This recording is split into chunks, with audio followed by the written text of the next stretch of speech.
Bonjour à tous et bienvenue au nouvel épisode de podcast de Laine et Tricot. Laine et Tricot, c'est comme vous voyez la boutique, ma boutique de laine où je suis aujourd'hui 18 octobre, on est vendredi.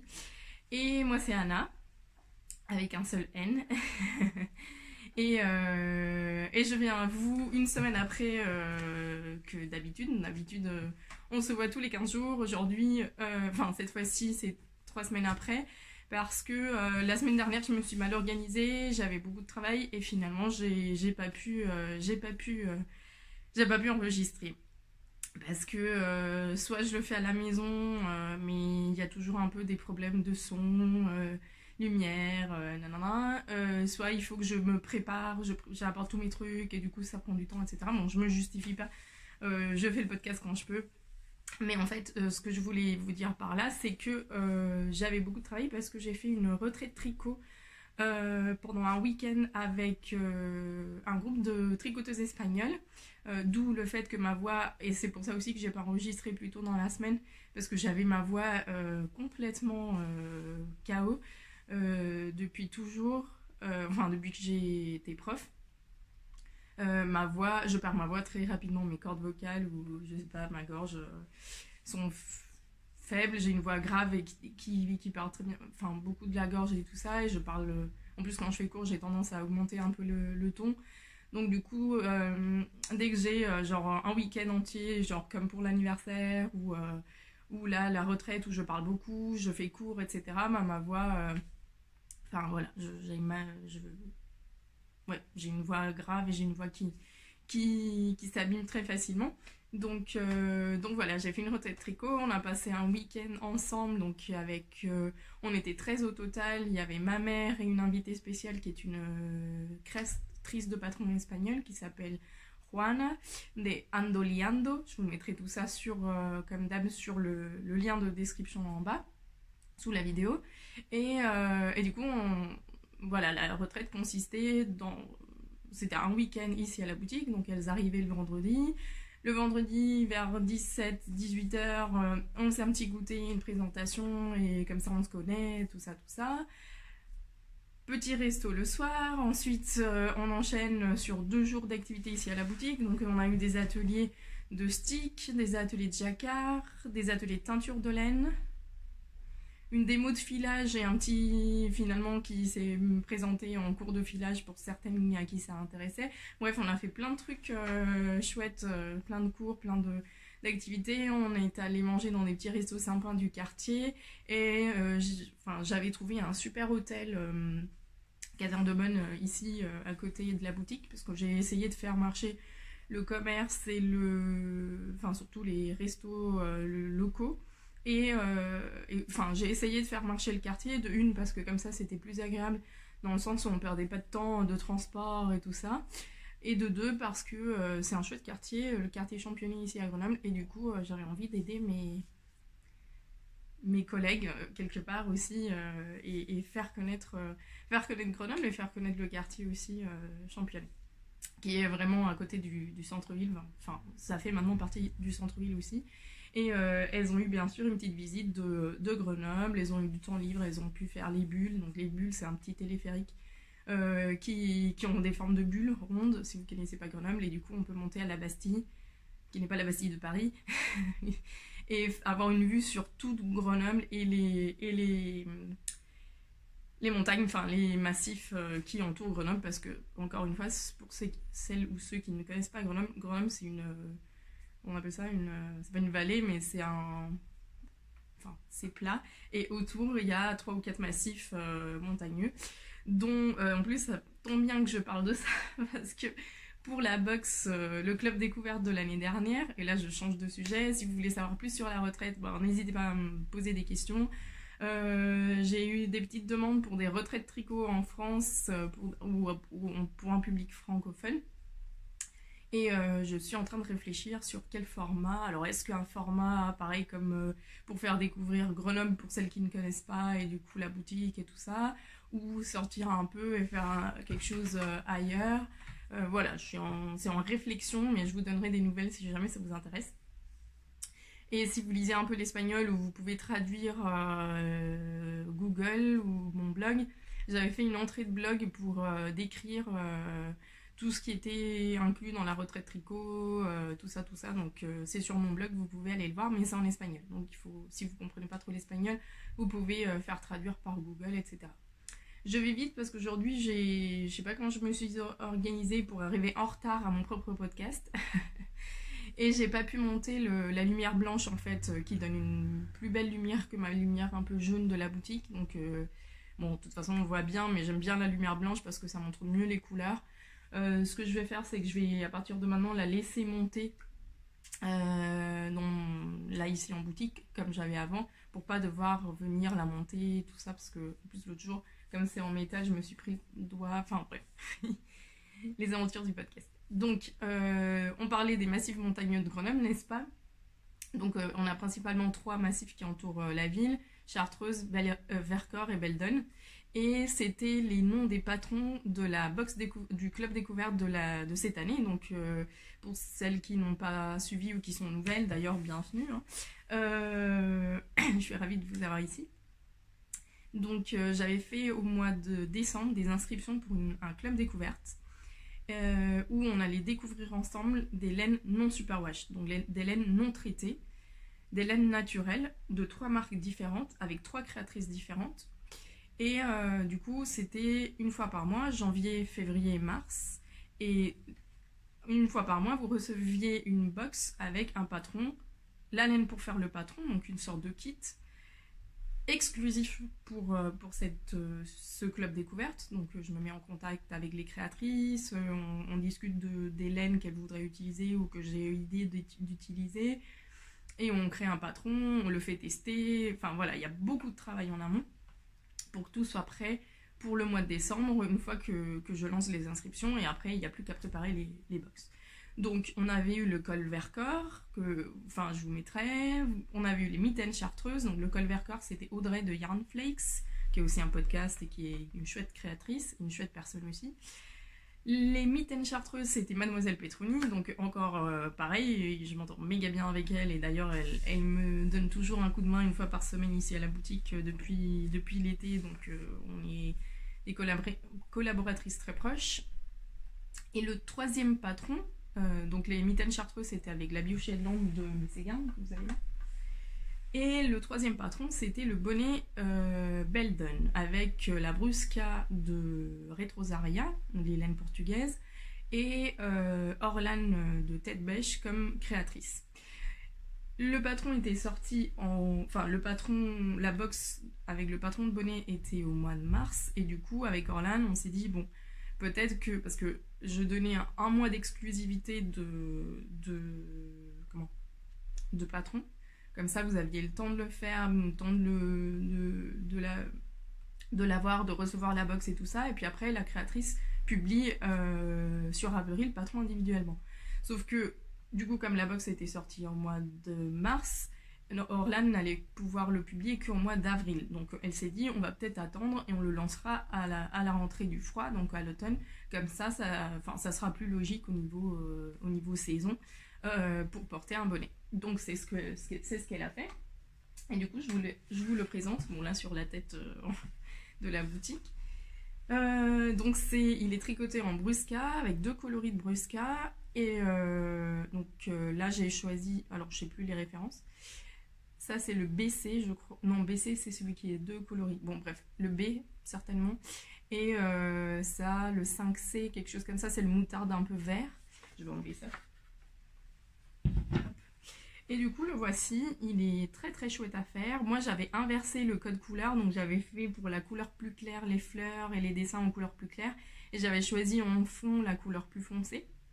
Mais sur Ravelry vous avez toutes les versions, et d'ailleurs sur la page du kit, parce que maintenant une fois le patron sorti, je vous propose le kit le kit où vous choisissez les 2 couleurs que vous voulez dans la Brusca, et vous avez le patron inclus aussi. Donc vous pouvez choisir tous les coloris. Donc il a une chouette couronne. Bon, je vais enlever. Là j'ai mis un pompon pour montrer un peu, pour mettre les pompons en avant aussi, mais normalement il est sans pompon. Je l'enlève.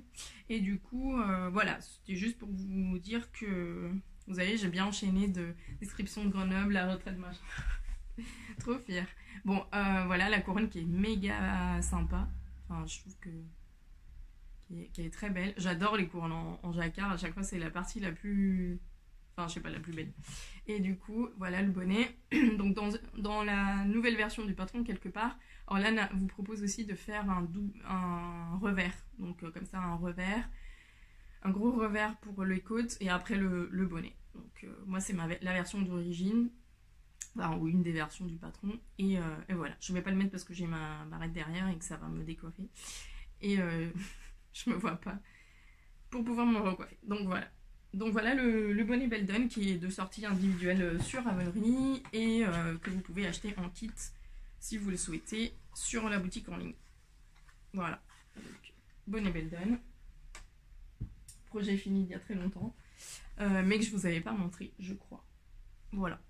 Donc maintenant passons à ce que je porte. Vous le connaissez peut-être si ça fait un petit moment que vous me suivez. C'est le Granito de Jorge Locatelli que j'avais tricoté lors d'un cal qu'on avait organisé avec Liz Taylor.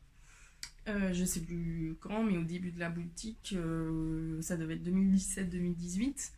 Et moi j'avais utilisé la laine Donegal de Lang, qui est un mérinos non superwash avec du tweed de partout. Je ne l'ai jamais rasé ce pull, regardez, et pourtant c'est une laine single, zéro boloche. Il faut dire aussi que je l'avais tricoté dans un échantillon serré.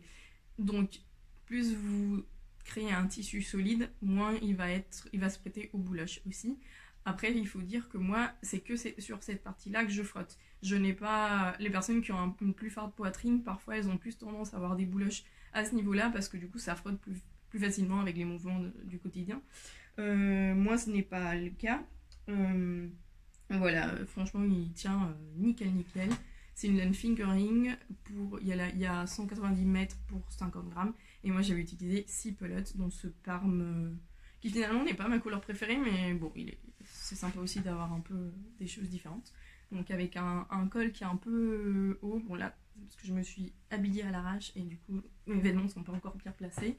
Avec ce petit détail de maille glissée et les petites poches latérales. Voilà, qui dans mon cas ont bien tenu parce que ma laine n'étant pas une laine superwash molle, bah voilà, ça a fait que les poches tiennent bien. Sur certaines versions, ça fait un peu flop.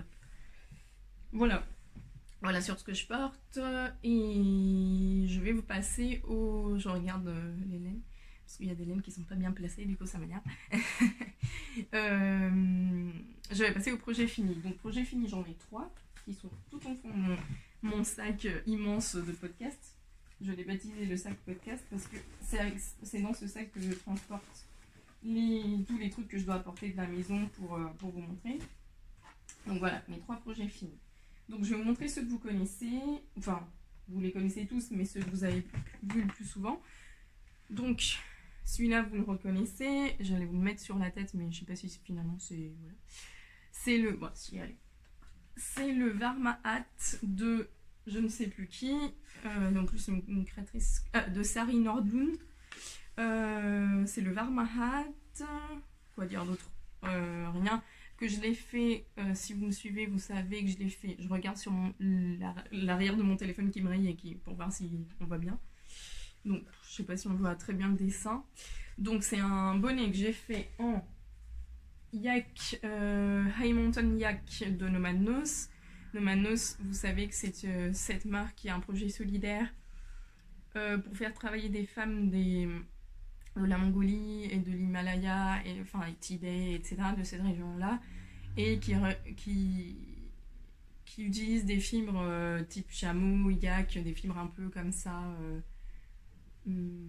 j'ai pas le mot, c'est pas luxueux que je veux dire, mais des fibres un peu plus... vous voyez ce que je veux dire, vous êtes tout en train de me crier des mots qui pourraient ressembler à ce que j'ai en tête. Mais voilà, des fibres un peu plus voilà.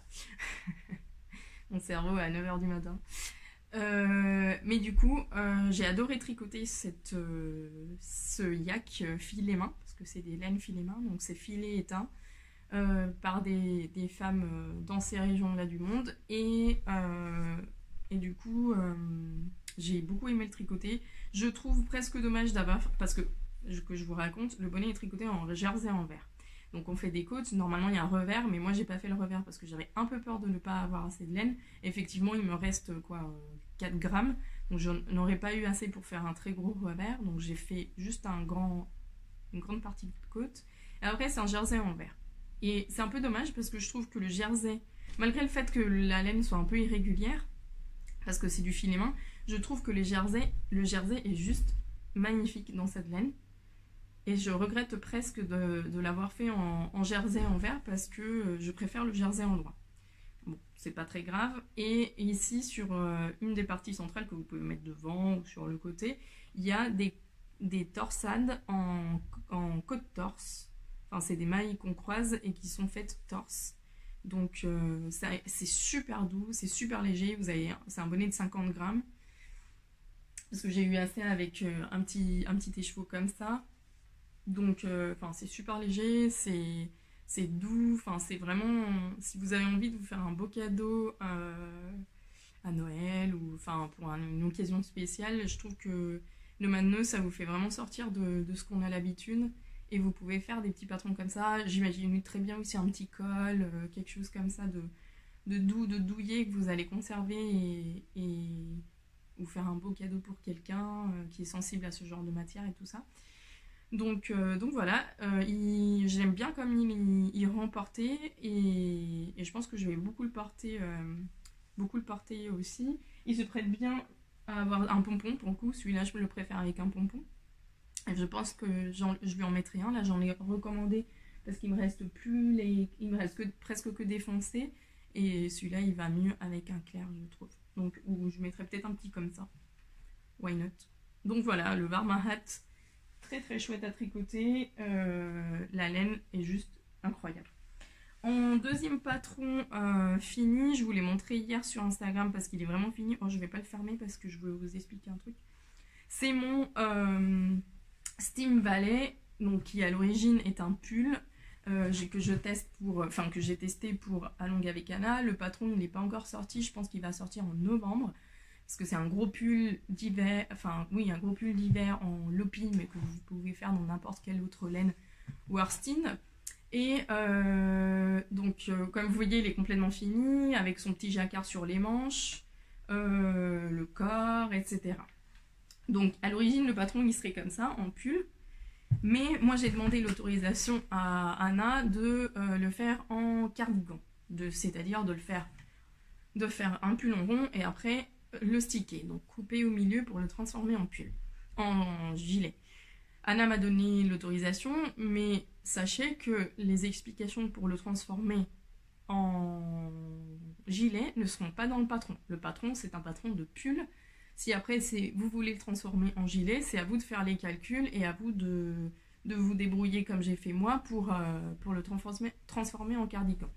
Vous pourriez me demander des conseils si nécessaire, mais c'est difficile toujours d'expliquer par mail ou par téléphone quand on n'a pas le truc devant. En plus, moi je l'ai fait un peu au feeling, je sais même plus les calculs que j'ai fait. Voilà, c'est un peu dans la logique de la chose, il faut juste dessiner. Moi j'ai fait un dessin en fait du corps, en plaçant les marqueurs tel qu'Anna les placés, en plaçant les manches tel qu'Anna les placées. Bon, comme tout le monde, on a deux bras, un à côté de l'autre du corps. Et du coup, j'ai compté les mailles et j'ai bidouillé pour voir à quel endroit il fallait que je place le stick pour avoir deux devant, deux manches et un dos à la bonne place et pas me retrouver avec un stick là. Enfin bref, c'est un peu logique. Enfin, ça rentre dans des trucs de logique mentale. Donc voilà, Anna m'a dit oui. Et du coup, j'ai tricoté mon pull en rang en marquant 3 mailles pour mon stick, 4 mailles pour mon stick.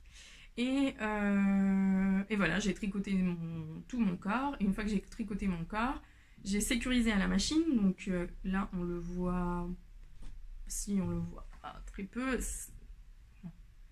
J'ai sécurisé à la machine avec un fil coton. Et j'ai coupé. Donc là, vous voyez la partie que j'ai coupée. Là, c'est le stick que j'ai pas encore. J'ai acheté un ruban, mais finalement je suis pas très convaincue par le ruban. Et en plus, comme la Lopi c'est une laine grosse, ça fait déjà une épaisseur et ça a l'air de bien tenir, donc de pas se... Enfin, j'ai quand même coupé un peu les petits poils qui s'étaient défaits. Pas défaits, qui s'étaient défaits avant d'arriver à la couture. J'ai pas coupé après la couture, bien sûr, sinon ça se défait pour de vrai. Mais bon, la Lopi étant une laine poilue, ça se tient assez bien. Ces poils longs vont faire que le stick tienne bien et je pense pas que ça bouge davantage. Donc voilà pour ça. J'ai utilisé un coloris, je crois que j'ai noté, je crois non, j'ai noté ça sur ma page Ravelry. Donc j'ai un gris foncé, je crois que c'est le 56 pour la couleur principale, deux types de gris, mais qui là, on voit pas trop la différence, et un reste d'une laine que j'avais, qui est similaire à la Pleutou Lopi d'une marque suédoise, qui ici paraît grise, mais en fait elle est verte bleue, elle est mint en fait, mais on le voit pas très bien, ni à la caméra, ni à l'appareil, ça ressort pas, mais en vrai on le voit et c'est très joli. Donc ça donne un côté gris et mint qui me plaît beaucoup. Et donc, comme je vous disais, je l'ai transformé en cardigan. Donc j'ai coupé, j'ai fait mes bandes de boutonnage. Donc voilà. Et j'ai mis des boutons en métal parce que je souhaitais lui donner un petit côté nordique, islandais, tout ça. Donc j'avais regardé pour acheter des vrais boutons norvégiens sur internet, mais j'ai été incapable de trouver sur des sites européens. Je n'ai trouvé que sur des sites américains et franchement, entre les frais de port, machin, et l'empreinte carbone que ça va me donner, enfin que ça allait faire, j'ai décidé que pas de boutons norvégiens, que j'allais chercher dans les boutiques à Grenoble pour voir si je trouvais quelque chose qui me plaisait. Et j'ai trouvé ces boutons qui, je pense, font quand même assez esprit nordique dans l'ensemble du cardigan. Je les ai trouvés à la maison de la machine à coudre, qui est généralement mon fournisseur number one de boutons, ici à Grenoble. Et je dois vous dire qu'ils sont très très beaux et qui m'ont coûté aussi cher que la laine. Je crois que j'ai payé 3 € le bouton. Donc autant vous dire qu'avec des laines comme la Lopi, on peut se le permettre parce que finalement, comme la Lopi n'est pas chère, c'est une laine qui coûte 3,60 €. Elle est tellement pas chère qu'on peut se permettre de rajouter des beaux boutons qui coûtent un bras. Sans exploiter, enfin sans faire avoir un budget de pull à 200 €. Donc voilà, je suis vraiment, je crois qu'il me plaît plus que ce que j'avais prévu. Et tout parce que je crois que les boutons donnent une touche juste géniale. Donc je l'ai déjà porté hier et voilà, il est juste parfait. Merci Anna de m'avoir laissé tester ce patron. C'est bon, j'ai fait 2 patrons d'Anna alors qu'avant j'en avais jamais tricoté. Et franchement, c'est des patrons super bien écrits, bien rédigés, très clairs. Donc voilà. Et en plus, maintenant que je la connais et tout, bah, c'était trop cool et ça fait des souvenirs. Donc voilà pour le Steam Valley. Un projet fini. Et mon troisième projet fini qui est encore mouillé, c'est le petit col que j'étais en train de faire. Ici en boutique. Donc j'ai souvent un projet en boutique facile parce que quand j'ai envie de faire une pause pour me concentrer ou que je suis en cours et qu'on est 2 ou 3 et finalement les filles tricotent parce qu'elles n'ont pas plus besoin d'aide que ça, bah, je prends un peu mon tricot, donc ça me permet d'avoir un petit quelque chose facile. Donc comme vous le voyez, c'était le gradient de Squirrel Yarns de Lisa, donc qui partait du taupe vers du bleu. J'ai utilisé à peu près 50 grammes, donc il me reste encore 50 grammes du gradient, mais c'est maintenant que du bleu. Donc ça va du bleu jean à un bleu un peu plus foncé. Et c'est un col, alors est-ce que je vais pouvoir le passer sans me... Ouais. Je voulais un col comme ça pour avoir chaud au cou sans avoir un châle qui tombe tous les 2 minutes, parce qu'ici en boutique, souvent je dois bouger les cartons, les laines, machin, je remets. Et un châle, ben, du coup ça tombe, ça me gêne, il faut que je mette une broche, enfin voilà. Et un col comme ça, ben, ça tient bien chaud, mais ça tombe pas. Donc voilà, est-ce que je l'ai mis... Ouais, voilà. Donc c'est sympa parce que du coup on voit le gradient. J'ai suivi un peu la recette, mais pas vraiment. J'ai fait un peu plus long et j'ai fait plus de points mousse. Et voilà, donc c'est un gradient de Lisa qui avait de la soie, du yak et du mérinos, si ma mémoire est bonne. Et vous avez le nom et tout, pareil sur la page Ravelry, du Aikwe Cowl. qui est ce petit patron très sympathique que j'avais repéré il y a longtemps pour ça. C'est mon amie Laura qui m'avait offert ce petit gradient, enfin ce gradient pour mon anniversaire. Et comme il me reste encore 50 grammes, je vais faire des chaussettes à rayures avec une laine que je vous montrerai pour les autres rayures. Donc il est encore un peu humide, donc je vais le laisser sécher et je pourrai le mettre voilà, dès qu'il sera sec. Donc petit projet vraiment rapide, facile, un bon cadeau si jamais vous avez des restes de fingering sympas en 50 grammes. Vous pouvez très bien le faire et ça fait de chouettes cadeaux. Regardez ce drapé, trop beau. Donc ça fait des chouettes cadeaux de Noël. D'ailleurs, j'ai un autre projet fini, mais c'est un cadeau de Noël pour quelqu'un qui, je pense, regarde le podcast. Donc je ne l'ai pas apporté parce que j'ai pas envie qu'elle découvre un de ses cadeaux de Noël. Donc les cadeaux de Noël, on fera une section cadeaux de Noël après le podcast, après Noël. Comme ça, je pourrais vous montrer, au moins si ce n'est qu'avec des photos, mais voilà, je suis en train de faire des cadeaux de Noël que je ne vais pas montrer. Voilà. Ça va être des petits projets, je ne vais pas m'engager sur des gros projets de Noël. J'ai un quart d'heure, donc je vais vous montrer les projets en cours. J'en ai plusieurs. Je vais commencer par celui que vous connaissez. Dans mon sac Petite Moutaine, j'ai mon Brainy Vin qui est un patron. Est-ce que je l'ai là, le Laine Magazine 5? Non.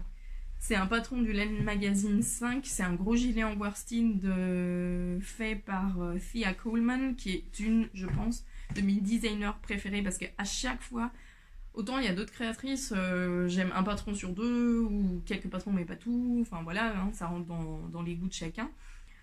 Thea Coleman, à chaque fois qu'elle sort un patron, j'ai un coup de cœur et j'ai envie de tous les tricoter, de tous les acheter.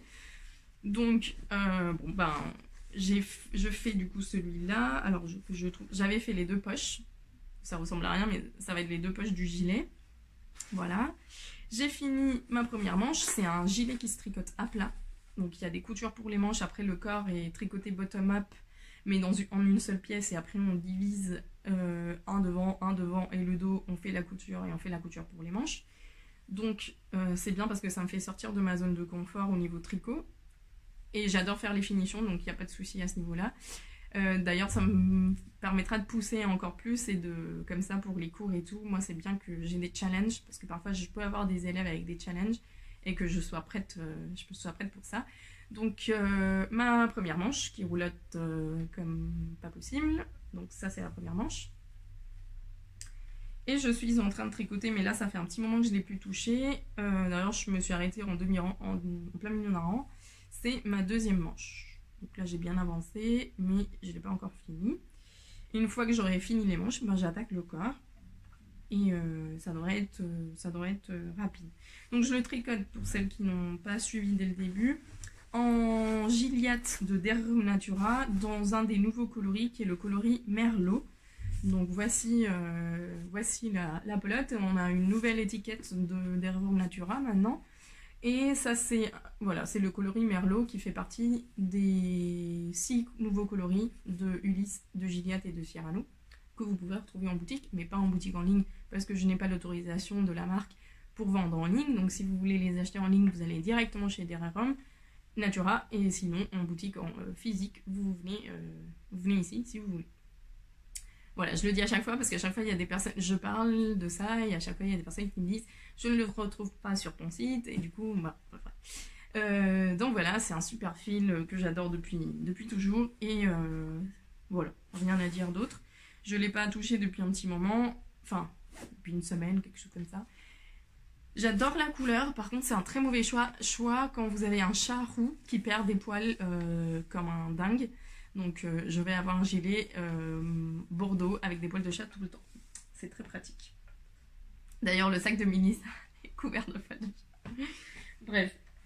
Ah oui, j'ai repris un vieux whip du mois de mai pour le finir. J'essaye d'alterner entre les vieux whips pour les finir et des nouveaux castones pour me motiver. En ce moment je suis hyper motivée tricot, je suis à fond, j'ai envie de tout castonner, je tricote beaucoup et ça me va très bien. Les gens me disent mais quand est-ce que tu as le temps de tricoter? Je tricote que le soir en fait, et déjà j'ai pas d'enfants, j'ai pas de... voilà, j'ai le temps pour tricoter, donc voilà, et je suis pas une tricoteuse très lente non plus, je suis pas rapide, mais je suis pas non plus une tortue, donc voilà, je tricote. Voilà. Donc, si vous vous souvenez, j'avais commencé la paire des... Comment on appelle ça? Les Simple Socks Collective, ça c'est le premier patron. J'avais acheté les 3 patrons mystères, c'était une sorte de mystère à chaque mois. On avait un nouveau patron, mais on ne savait pas comment il était. Donc, j'ai pas du tout aimé le deuxième, je suis sincère, parce qu'il y avait des noppes et je n'aime pas les noppes. Et je trouve que des noppes dans des chaussettes, c'est pas très pratique, sachant que moi je mets mes chaussettes dans des chaussures. Donc voilà, donc ça m'a pas forcément plu, mais je me plains pas du tout parce que c'est... Elles sont très belles, hein, mais moi pour moi, je ne les ferai pas. Ceci dit, j'allais dire un truc et j'ai oublié. Bon bref, ah oui, je ne me plains pas et c'est pas une critique, hein, c'est juste que le patron ne me correspondait pas à moi dans mes goûts et dans mes façons de faire en tricot, mais j'étais très contente de soutenir, c'est des patrons de Melody Hoffman, de Bay Mandarins, et j'étais très contente de soutenir Melody dès le début avec son projet de mystérie, de sorte de club découverte, enfin club mystère de 3 mois, donc pas de souci là-dessus. Et le troisième patron me plaît, mais je pense pas que je le fasse parce que ça demande trop de... En fait, j'adore les chaussettes en jersey parce que c'est plus confortable à porter. J'adore les faire parce que j'adore tricoter le jersey en rond et en magic loop. Oui, je suis comme ça. J'adore le magic loop. Et j'ai le syndrome de la deuxième chaussette uniquement quand je fais des chaussettes texturées. Parce que je suis contente de faire la première et de relever le mystère et de faire un truc texturé et tout ça. Mais après, une fois que je l'ai fini, mon intérêt passe à la trappe. Et du coup, je mets des mois et des mois à tricoter la deuxième chaussette. Alors qu'avec une paire en jersey, ça va tout seul. Ça aussi parce que les chaussettes, pour moi, c'est un projet zéro cerveau que je peux transporter partout, knit night et compagnie. Alors que des chaussettes texturées, comme je dois regarder le patron et que je n'aime pas devoir regarder le patron quand je suis en groupe parce que je préfère bavarder et tricoter en jersey en rond, et bah du coup, c'est des choses qui n'avancent pas en dehors de la maison. Voilà, c'est ma façon, c'est mon cerveau, il marche comme ça, j'y peux rien. Donc c'était le premier patron du club de Melody Hoffman, que j'aime beaucoup. Elle avait fait aussi la version bonnet et la version pull avec ce point texturé, qui est très sympa, facile à faire et très pénible à faire, parce que pour moi, je n'arrive pas à mémoriser la charte. Pourtant, c'est hyper facile, le diagramme est clair comme voilà, c'est super simple à truc. Et je suis sûre que vous êtes capable de le retenir, mais moi, dans mon cerveau, ça ne rentre pas. Et à chaque rang, je dois regarder le patron, mais bon, ça c'est moi. Hein. En même temps, je les ai tricotés avec des mois d'écart, donc à chaque fois que je me mets dessus. Bon, bref, de toute façon, j'adore ce patron. Je vais les garder en chaussettes de maison, et je vais vous expliquer pourquoi. Donc là, j'ai bien avancé, j'étais là ou là, et du coup, j'ai bien avancé, j'ai fait les 7 bandes. Et là, j'ai fini le talon, enfin, le heel flap, enfin, le talonné, enfin, le truc, le talon et le talonné. Et maintenant, bah, il faut que je relève les mailles, que je fasse l'élimination et je finis mon truc. Donc ça va être fini bientôt, j'espère. Et je vais les garder en chaussettes de maison parce que c'est des chaussettes qui se tricotent en double fil. Un fil chaussette classique, donc là, moi, j'ai utilisé la Jawol de Lang, qui est un fil chaussette laine nylon, donc celui-là. C'est le coloris 390, donc c'est un très beau aubergine, très très sympa. Et l'autre laine que j'utilise, c'est aussi de la Lang Yarns, et c'est la Lusso, coloris 64. Et la Lusso, c'est du Merino Extra Fine à 36%, 27% soie, 19% bébé chameau, 18% mohair. Donc c'est un fil vraiment très très très très sympa que j'hésite gravement, sérieusement à mettre en boutique. Mais de toute façon, si elle vous intéresse, et même si je ne l'ai pas en boutique, je peux le commander. Chez Lang, je peux commander ce que je veux, dans le coloris que je veux, dans ce que je veux. Donc vous pouvez très bien me faire un petit mail et me demander de ça. C'est un fil que j'aime vraiment beaucoup parce que c'est pas poilu comme le mohair dans le sens où il y a de longs poils qui peuvent gratter. C'est super doux grâce au mérinos et au bébé chameau. Et ça peut être un très beau substitut pour les gens qui ne tolèrent pas très bien le mohair soie tout court. Le mohair ici, on le sent à peine. Et on sent vraiment le mérinos et le bébé chameau. Donc, et la soie, parce que c'est le fil en soie qui tient tous les autres poils. Donc c'est vraiment, vraiment trop doux. Et du coup, en chaussettes de maison, ça va être super douillet. Et le soir, quand j'arrive à la maison, j'ai froid aux pieds, je mets ça et voilà. C'est mes chaussettes cosy et j'adore la couleur. J'adore, j'ai une période Bordeaux très intense en ce moment. Comme ça se voit par mon autre projet en cours. Et du coup, voilà, je les tricote en 2,25 avec mes aiguilles Adi Lace. Et voilà, et elles devraient être finies pour le prochain podcast si je les laisse pas de côté encore une fois. Mais là, non, je suis dans la lancée, c'est bon. J'ai envie de passer à autre chose. Donc, c'est un petit sac, je le mets dans un petit sac molletonné que m'a fait mon amie Hélène avec des petits chats qui sont à l'envers. Trop mignon. Donc voilà. Ça, c'est pour le deuxième projet. Pour le troisième projet, là, les deux projets qui vont venir, c'est des nouveaux projets. Le premier projet, c'est que j'avais fini mon pull en lopi et j'avais encore envie de tricoter en lopi, sachant que j'en avais dans mon stash. Et, enfin, pas de la lopi, de la Istex, donc de la laine islandaise. Et j'ai pas mal de pelotes de Alafos Lopi, qui est la grande sœur de la lopi. C'est-à-dire que c'est un fil qui est plus gros que la laine lopi. C'est une hareng. Oui, c'est une hareng. Et j'avais 10 pelotes de ce coloris-là, qui est le coloris 86. Le 86, donc c'est une sorte de coloris naturel, chiné comme ça. Et en fait, j'avais 10 pelotes qui prennent beaucoup de place dans mon stash. Et j'essaye de libérer un peu de place dans mon stash parce qu'en ce moment, depuis 2 ans, il est énorme. Et j'essaye d'alterner du coup des laines nouvelles, du nouveau caston de nouvelles laines et du nouveau caston avec des laines que j'ai déjà. Donc ça fait 1 an que ça dans mon stash. Et du coup, j'ai monté le cardigan, le cardigan Andy de Yunko Okamoto, qui est normalement prévu avec 2 fils de Moeke Yarns, mais c'est un échantillon très très large de 16 mailles. Et c'est pile l'échantillon que j'ai moi avec la Alafos. Donc voilà, là, je suis vraiment au début, c'est un top down, donc c'est un grand gilet. Donc on peut faire la version gilet normal et on peut faire une version gilet long. Et moi je vais faire la version longue parce que j'ai beaucoup de laine pour le faire, mais aussi parce que je veux un manteau en laine. Et du coup ça va faire mon manteau en pure laine parce que la Alafos elle est vraiment grosse, donc un pull en Alafos... on ne le met pas tous les jours, c'est difficile à porter. Maintenant, il ne fait pas en France un froid, peut-être dans le nord, mais enfin voilà. Un pull en laine aussi grosse, je sais pas si... J'en ai un, hein, mais je le mets quoi, 2 fois par an ou 3 fois par an. Par contre, un manteau comme ça, de mi-saison, voire même de journée d'hiver, enfin, je vais tester si je peux le mettre en hiver. Ça me parle bien. C'est quelque chose que je n'ai pas du tout dans ma garde-robe. Donc du coup, j'ai décidé de monter ça comme ça et de faire un manteau... voilà, je l'imaginais avec une belle écharpe, un beau châle et le manteau sur un pull. Voilà, c'est un peu ce que j'imagine. La Alafos, c'est pas une laine que j'ai en boutique. Pareil, je peux la commander dans le coloris que vous voulez, dans les quantités que vous voulez.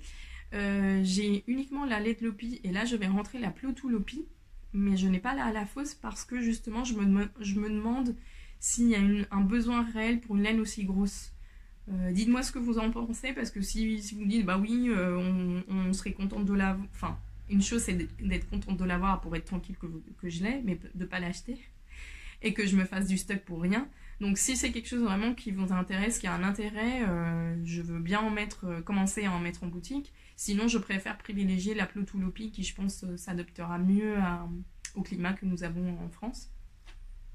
Ou si vous voulez faire des choses un peu type manteau et des trucs comme ça avec de la grosse laine, bon, sachez que je peux la commander. D'ailleurs, là, je passe commande la semaine prochaine chez Lopi. Donc, si d'ici la semaine prochaine, vous avez des envies particulières d'Alafos Lopi, sachez que vous pouvez m'envoyer un petit mail et on passe une commande. On le met dans la commande.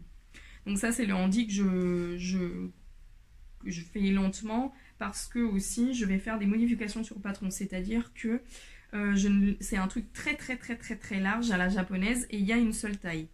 Et moi je ne vais pas le faire aussi large parce que je suis petite et que j'ai peur que ça fasse très lourd. Donc je vais moins diminuer moins augmenter pardon, sur le raglan pour moins avoir de mailles. Et après, comme c'est droit, c'est droit. Parce que là, ça fait vraiment de très grosses manches bouffantes et tout ça. Et moi, je vais monter moins de mailles, j'aurai moins de mailles. Je veux pas qu'il soit serré non plus, mais je veux pas qu'il soit aussi large. Donc j'adapte un peu. Là maintenant, je suis au point où il faut que j'essaye pour voir si j'arrête de diminuer ou pas, d'augmenter, zut. Ça, c'est un nouveau sac à projet qui est génial parce qu'il est immense et c'est une des filles de la retraite tricot qui me l'a offert. Donc il est super parce que ça fait vraiment sac. Ouais, il est vraiment super top. Et le tissu est super sympa. C'est des petits moutons en différents coloris. Super top. Donc ça, c'est ça. Et pour finir, le dernier projet, et là, je vous laisse tranquille. J'ai bien évidemment... Alors, pendant la retraite tricot, il y a Eline Hélène qui est venue faire l'atelier teinture comme elle a l'habitude. Et enfin, elle a l'habitude. C'est une collaboration qu'on fait assez souvent. Et elle profite toujours pour apporter de la laine pour faire un petit tronc chaud à côté. Donc, les Espagnols étaient ravis de découvrir une nouvelle marque, etc. Et moi, elle avait de la DK, sa base, je crois que c'est Yakuza. Ouais, Yakuza DK, que j'avais utilisé l'année dernière pour faire un Oslo hat à ma sœur. Je crois que c'était dans ce coloris. Si c'est correct. Donc c'est la Yakuza Amaya, oui c'est bien ça. J'avais fait un bonnet à ma soeur avec ce coloris et cette laine. Et j'avais adoré la tricoter. J'ai pas demandé à ma soeur si elle l'a portée, si elle l'aime. Mais voilà, donc Eline Hélène, vous pouvez la retrouver sur Instagram. Et du coup j'avais adoré. Et quand j'ai vu, elle en avait apporté plein de coloris. Et ma mère voulait se faire le Odyssey, qui est un châle de Rory Locatelli, qui est un patron gratuit. Et du coup, je lui ai dit, bah tiens, on se le fait ensemble. Sauf que moi, comme une traîtresse, j'ai déjà commencé. Parce qu'il me fallait un patron facile pour les cours. Et du coup, j'ai choisi, il faut un écheveau de DK de 3 couleurs. Je recommence à tricoter des châles. On va voir si je suis capable de le finir. Sinon, c'est ma mère qui va le finir. Donc, j'ai choisi le coloris sauge. Donc, pour vous dire, je vais vite et du coup, j'oublie de vous dire des choses. La Yakuza DK, c'est une base qui a 60% mérino, superwash, 20% de soie et 20% de yak. C'est une DK, donc il y a 212 mètres et il se tricote en 4, 4,5. Lavage à la main et séchage à plat recommandé. D'accord, donc moi j'ai choisi ces 3 couleurs, c'est un châle à 3 couleurs. Et normalement il est comme ça, c'est-à-dire du foncé au plus clair. Mais moi je voulais que le foncé soit la couleur qui se voit le plus. Et du coup je vais le faire comme ça. Donc là j'ai le coloris sauge, qui est un sauge bleu-vert mint. Après j'ai matcha, et j'ai choisi matcha parce que j'ai un pull dans exactement cette couleur. Du coup c'est un châle qui va aller avec pas mal de vêtements que j'ai déjà. Et après Amaya, comme je vous ai dit, qui était le coloris que j'avais utilisé pour le Oslo hat pour ma soeur. Le Oslo hat, normalement c'est un bonnet qui est doublé avec 2 fils fingering. Mais moi avec un fil DK et avec ça, j'avais eu pile poil la quantité qu'il faut pour faire un Oslo hat avec un échantillon serré quand même. Et je l'avais tricoté en 3,5. Donc voilà, ça va être mon châle Odyssey que j'ai déjà commencé du coup. Sur la première section, il faut que j'ai 149 mailles. Je le dis parce que le patron est gratuit, donc vous pouvez aller le télécharger tout de suite. Donc il y a une section point mousse, une section avec un point texturé, une section point mousse, texturé, point mousse, texturé. Et du coup, à chaque fois qu'on a fini le truc texturé, on passe à la nouvelle couleur. Donc voilà, j'adore tricoter ce fil. Vraiment, vraiment, vraiment. Pourtant, je ne suis pas... Enfin, mais parfois, c'est cool de sortir de la zone de confort et d'aller vers des trucs plus doux ou plus... voilà, je peux très bien être en train de tricoter une loopy et après passer à un mérino soie yak. Enfin, c'est la richesse actuellement des bases de tricot. On a tout et il faut s'amuser avec tout ce qu'on a dans nos limites du possible. Et voilà, donc j'ai fini. Je suis désolée un peu pour le rush du matin, mais enfin de mon matin à moi, vous allez le voir peut-être le soir. Il est 10h02. Allez, je fais une je finis rapidement pour vous dire que ce week-end, donc demain, on accueille Lucille Atelier Designs ici à la boutique parce qu'elle fait le lancement de son livre nature. le 19 octobre et du coup elle est invitée ici à la boutique pour présenter le livre. On aura les livres, on aura tous les tricots qui sont dans le livre pour pouvoir les voir, les essayer et tout ça, tout ça. Toutes les laines qui sont incluses dans le livre pour pouvoir choisir ses combos et sinon choisir aussi dans les laines que j'ai en boutique, hein, vous n'êtes pas obligé de faire exactement comme dans le livre. Et elle propose aussi des ateliers, donc 2 ateliers, un atelier pour apprendre à faire des finitions sur vos tricots et le deuxième atelier c'est pour apprendre à tricoter en anglais. Donc il y aura les ateliers et à partir de 16h30 elle va nous faire une petite présentation du livre avec des dédicaces et tout ça. Et le soir, on a une Eat Night où il y a qui est déjà pleine, donc ça va être une chouette journée. Je l'attends aujourd'hui, mais il y a des grèves, donc on ne sait pas exactement à quelle heure elle va pouvoir arriver. Et voilà, super ravie d'accueillir Lucille parce que c'est quelqu'un avec qui on s'entend très bien. On a fait déjà plusieurs collaborations, comme vous savez, et du coup, c'est chouette. Donc, merci beaucoup. Désolée pour la lumière un peu jaune. Mais je pense que voilà, vous êtes là pour voir les tricots et pas forcément pour voir la lumière. Donc voilà, merci beaucoup. Passez une bonne quinzaine de jours, tricotez bien et on se voit bientôt. Salut!